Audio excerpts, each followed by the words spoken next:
Your name madam? Sakshi Kaul. And आपने जैसे बताया आप जम्मू एंड कश्मीर से बिलोंग करते हैं, तो कहाँ से करते थे, कुछ बता सकते हो? कश्मीर में हम करण नगर में रहते थे। एंड अभी आप कहाँ रहते हो? अभी हम जम्मू में रहते हैं। नहीं अभी अभी रिसेंटली हम ब्रेमेन में यहाँ पे। अब ब्रीमन जर्मनी में रहते हाँ, हो? जर्मनी में रहते हैं। एंड क्योंकि ये चीज़ आप लोगों के बीती हुई है हाँ जी। एंड आप लोग इंडिया में ही रेफ्यूजी रह के फिर अभी ऐसे बाहर रह रहे हो। हाँ जी। तो ये मूवी देखने के बाद आपका क्या ओपिनियन है? Like this is really propaganda film और लाइक इट इज जी नहीं, ट्रूथ? जी नहीं, ऐसा कुछ नहीं है। ये प्रोपेगेंडा नहीं है, रियलिटी है लाइफ की। जब मेरे नाना नानी जम्मू आए थे मेरी मम्मी से मिलने के लिए और मेरे मामा जी से मिलने के लिए, वहाँ पे जॉब करते थे। तो पापा भी जम्मू में एग्रीकल्चर में जॉब करते थे। तो जब वो मिलने के लिए आए थे हमसे, वो हमेशा विंटर में 2 या 3 महीने के लिए आते थे मिलने के लिए।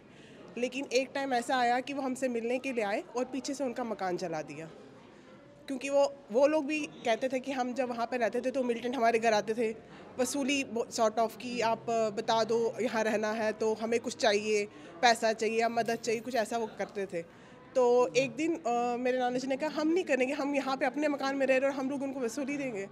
वो लोग उसी साल जब छुट्टियों में मतलब 2-3 महीने अपने बच्चों से मिलने के लिए आए और पीछे से उनका मकान जला दिया।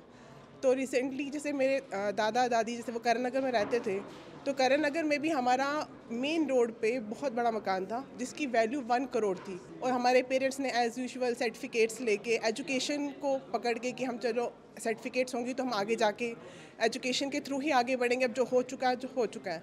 तो वो भी अर्ली, वो भी मैं तब 3 साल की थी, हम जाते थे। 3 इयर्स की थी मैं, ये 89 की बात है, मैं 84 में हुई हूँ, मेरा बर्थ है।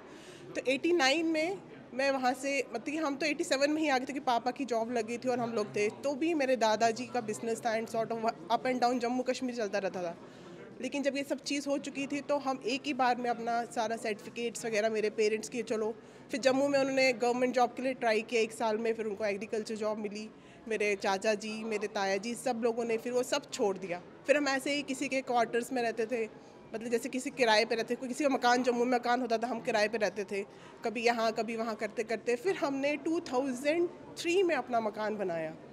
वहाँ पे फिर आहिस्ता वो सेविंग करते करते फिर हम लोग इतना सब फिर ज़ीरो से स्टार्ट करके हमने, और ठीक है वो जो बाल साहब ठाकरे जी ने हमारे लिए मदद की महाराष्ट्र में, नेचुरली उससे हमें काफ़ी मदद मिली, एजुकेशन मिली, बच्चों को काफ़ी बाहर निकले, तभी हम लोग आज यहाँ पे आ, क्योंकि हमें एजुकेशन मिली, हमने पढ़ाई की। जैसे मेरे हस्बैंड ने पहले पढ़ाई की वहाँ पे कर्नाटका में और फिर उसके बाद यहाँ पे MBA किया और हम यहाँ पे आए हैं। तो नेचुरली एजुकेशन ही है जो हमको बाहर ले आई, वरना हम लोग आज कहीं स्टैंड नहीं कर पाते। और हर कोई कश्मीरी कहीं ना कहीं अपनी जगह एजुकेशन के थ्रू ही खड़ा है। आपको क्या लगता है इस मूवी में कितनी सच्चाई है? जितना मैं कहूँगी 100% सच्चाई है, क्योंकि मैं ये सब चीज़ें सुनी है, देखी है, पढ़ी है, और इनके साथ जो लोगों के साथ हुआ है उनके रिश्तेदारों से भी मिली हूँ।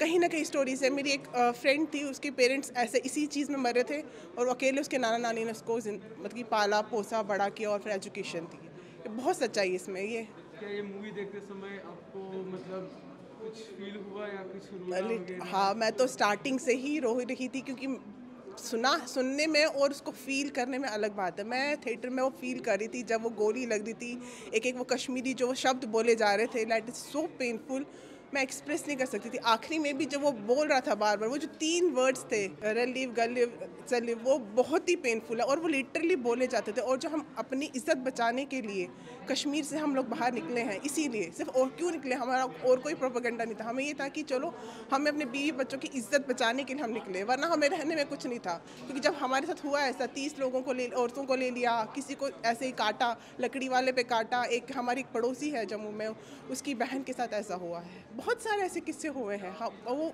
एक्सप्रेस नहीं करते, वो भूल गए कि हमें कोई बेटी हुई थी या कुछ हुआ था, उन्होंने माइंड से निकाल दिया, क्योंकि उनके इतने दर्दनाक हादसे हो चुके हैं, वो इस चीज़ को एक्सेप्ट करके आगे बढ़ चुके हैं। अब पेरेंट्स भी हैं वही ऐसे ही, अब ओल्ड एज में याद करते करते वो जनरेशन ख़त्म होते जा रही है।